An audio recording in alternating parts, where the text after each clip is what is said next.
शिवाय। ओम नमः शिवाय। ओम नमः शिवाय।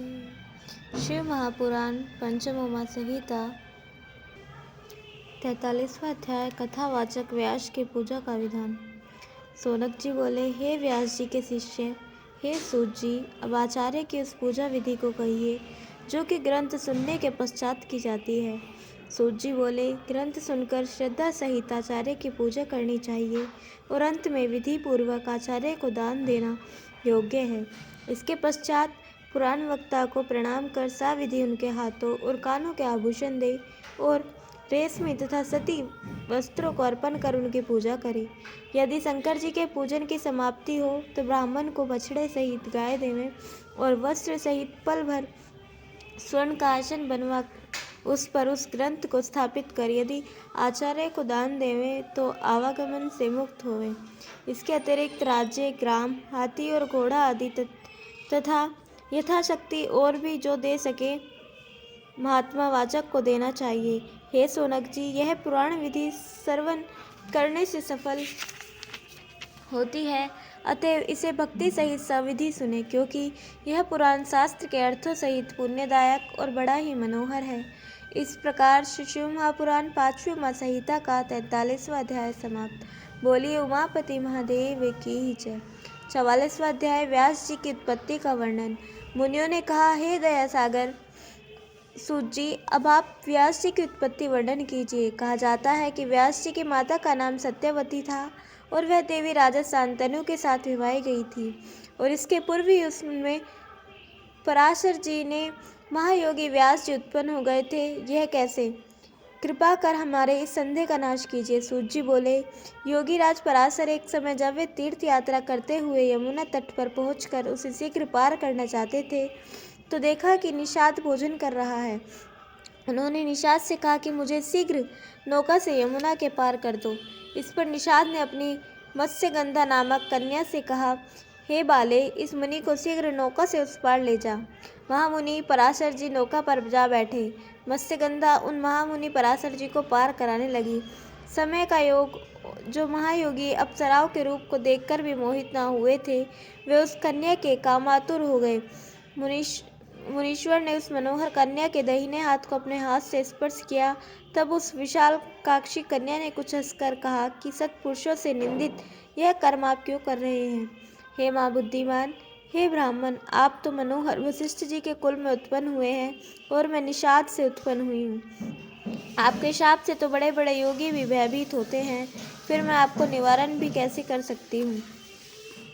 जब तक मैं आपको यमुना के पार न कर लूँ तब तक धैर्य रखिए। सूत जी कहते हैं, जब उस कन्या ने ऐसा कहा तब उस योगीराज परीशर ने शीघ्र ही उसका हाथ छोड़ दिया और वे नदी के पार गए। फिर तो काम पीड़ित मुनि ने उस कन्या को ग्रहण किया।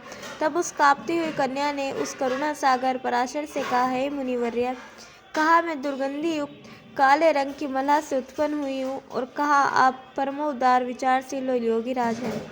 उस कन्या के ऐसा कहते ही उस मुनि ने क्षण मात्र में ही उसे मनोहर सुंदर रूप वाली तथा 1 योजन तक जिसकी सुगंधी उड़ती रहे ऐसी कामिनी बना दिया और काम से पीड़ित उस मुनि ने उसे ग्रहण करना चाहा। तब मुनि की ऐसी इच्छा देख उस कामिनी ने फिर कहा, हे मुनिराज, मैथुन तो रात्रि में करना चाहिए, दिन में ऐसा करना तो कदापि उचित नहीं है। उसकी ऐसी बात सुनकर उस मुनि श्रेष्ठ ने अति शीघ्र ही अपने पुण्य बल से ऐसा कोहरा उत्पन्न कर दिया जिससे कि वहाँ चारों ओर निविड़ अंधकार छा गया। तब विषय से चकित हो उस कन्या ने उस मुनि से फिर कहा, हे सफल वीर्य वाले, यदि आप मुझे भोग कर चले जाएंगे तो हे स्वामिनी, इस गर्भ में रहने पर मेरा क्या दशा होगी? यह सुनकर पराशर जी बोले, हे बाले, हे प्रिय, इस समय तू काम से उत्पन्न रसों सहित मेरे साथ स्वतंत्र होकर रमण कर, फिर जो तेरी इच्छा हो मुझसे कह, मैं उसे अभी पूर्ण करूँगा। इस पर सत्यवती ने मुनि की आज्ञा स्वीकार की और कहा, जिसमें मेरा कन्या व्रत नष्ट ना हो और मेरे माता पिता तथा पृथ्वी पर के मनुष्य ना जाने, मुझे उस प्रकार स्वीकार करे तथा हे नाथ, मुझे अद्भुत शक्ति वाला आप ही के समान पुत्र हो और मेरा शरीर नित्य ही सुगंधित तथा मुझ में नित्य नवीन यौवन स्थिर रहे। उसकी यह इच्छा सुन पराशर जी ने तथास्तु कह उसे विष्णु वंश से युक्त महातेजस्वी पुत्र होने का वर दिया और कहा, मुझे तो अप्सराओं को देखकर कभी काम की इच्छा न हुई।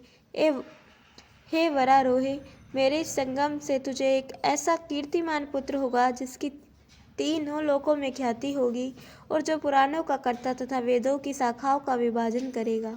ऐसा कह पराशर जी यमुना के जल में स्नान कर चले गए। फिर तो उनके सकाम से उस कन्या ने शीघ्र ही सूर्य के समान कांति वाले गर्भ से एक ऐसा पुत्र उत्पन्न हुआ जो अपने वाम हाथ में कमंडलू लिए तथा दाहिने हाथ में दंड धारण किए पीली जटाओं से युक्त और साक्षात तेजों का समूह था।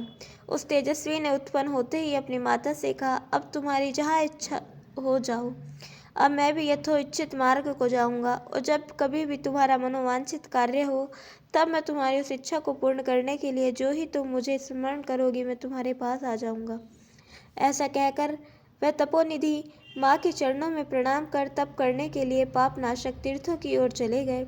इस प्रकार जो बालक द्वीप में उत्पन्न हुआ इससे उसका नाम देवपायन पड़ा और वेदों का विभाग करने से वह वेद व्यास कहलाए। उन्होंने तीर्थों का भ्रमण किया। फिर वे व्यास जी उस वाराणसी पुरी में आए जहाँ साक्षात विश्वेश्वर तथा महेश्वरी अन्नपूर्णा ये दोनों कृपा सागर भक्तों को अमृत देने के लिए विराजमान हैं। जहाँ आकर उन्होंने वाराणसी के समस्त तीर्थों को प्राप्त हो मणिकर्णिका और यहाँ के समस्त कुंडों में स्नान कर संपूर्ण विनायक को कालराज भैरव को प्रणाम कर पूजन किया। इस प्रकार उन्होंने यहाँ के सब शिवलिंगों की यथोचित पूजा और सेवा की। फिर आदिकेशव को संतुष्ट कर लोलार्क में जाकर वहाँ मुख्यात सूर्य नमस्कार किया और सब तीर्थों में पिंडदान किया। सब लिंगों का दर्शन कर व्यास जी विचार करने लगे कि अब इनमें से किसकी उपासना करूं। तब उन्होंने मध्यमेश्वर की उपासना पर दृढ़ता आई कि जिसके दर्शन से स्वर्ग का द्वार खुल जाता है। अभिमुक्त नामक क्षेत्र में यह मध्यमेश्वर नामक लिंग स्थित है। काशी में मध्यमेश्वर लिंग से बढ़कर कोई नहीं है। बुद्धि में ऐसा विचार कर परम धीर सत्यवती पुत्र व्यास जी गंगा जी में स्नान कर मध्यमेश्वर महादेव की नित्य पूजा करते हुए व्रती होकर वाराणसी में निवास करने लगे। इस प्रकार जब वे एक दिन गंगा स्नान कर मध्यमेश्वर जा रहे थे तो उन्होंने मार्ग में पार्वती सहित करुणा सागर मध्यमेश्वर शिव एवं ज्योतिर्लिंग के मध्य बालक के रूप में स्थित दिखाई पड़े। उन चिदात्मक का दर्शन कर व्यास जी गदगद वाणी से उनकी स्तुति करने लगे। व्यास जी ने कहा, हे देवोधिदेव महादेव, हे शरणागत वत्सल, आप मन वाणी और कर्म से भी दुर्लभ और योगियों के भी अगाम्य हैं। हे उमापति, आपकी महिमा को कोई भी नहीं जानता। आप ही संसार के रचयिता और संहर्ता हैं। हे सदाशिव जी, आप ही तो सच्चिदानंद ईश्वर और सर्वज्ञ हैं। ऐसे भक्तों के ज्ञान योग्य महेश और योग्य पुरुष परमात्मा शंकर जी को नमस्कार है। जब इस प्रकार व्यास जी दंडवत और स्तुति करते हुए पृथ्वी पर गिर पड़े तो वह बालक प्रसन्न हो व्यास जी से बोला, हे योगिन, कहो क्या वर चाहते हो, तुम्हारा क्या अभिष्ट है, वर मांगो। तब परम योगी व्यास जी के कहने लगे कि हे प्रभु, क्या आप नहीं जानते कि मेरा क्या अभिष्ट है? आप भगवान तो सबके अंतर्यामी हैं। तब व्यास जी की ऐसी वाणी सुनकर बालक का रूप धारण किए महादेव जी इस प्रकार बोले कि हे ब्रह्मवक्ताओं में श्रेष्ठ, तुम्हारी इच्छा शीघ्र पूर्ण होगी। मैं अंतर्यामी स्वयं तुम्हारे कंठ में स्थित होकर तुम्हें इतिहास पुराणों का निर्माण कराऊंगा। यहाँ तुमने जो मेरी यह स्तुति की है, जो इस स्तोत्र को पढ़ेगा उसे विद्या बुद्धि और धन संपत्ति का पूर्ण लाभ होगा तथा अंत में मोक्ष भी प्राप्त होगा। यह कहते हुए वे बालक रूप महादेव उसी ज्योतिर्लिंग में लय हो गए। व्यास जी शिव प्रेम में और भी तत्पर हो गए। मध्यमेश्वर महादेव का उन्हें वर प्राप्त हुआ। व्यास जी ने ये 18 पुराण लिखे, ब्रह्म पुराण, वैष्णव पुराण, शिव भागवत, भविष्य, नारद, मार्कंडेय, अग्नि, ब्रह्मवर्त, लिंग, वराह, वामन, कूर्म, मत्स्य, गरुड़, स्कंद तथा ब्रह्मांड पुराण। जो शिव के इस यश को सुनता है उसकी कीर्ति और पुण्यों की वृद्धि होती है। इस प्रकार श्री शिव महापुराण 5वीं उमा संहिता का 44वां अध्याय समाप्त। बोले उमापति महादेव की जय। कल हम सुनेंगे 45वां अध्याय, मधु कैटभ वध के लिए कालिका देवी का अवतार लेना और 46वां अध्याय महालक्ष्मी के अवतार की कथा। तब तक के लिए जुड़े रहें। हर हर महादेव।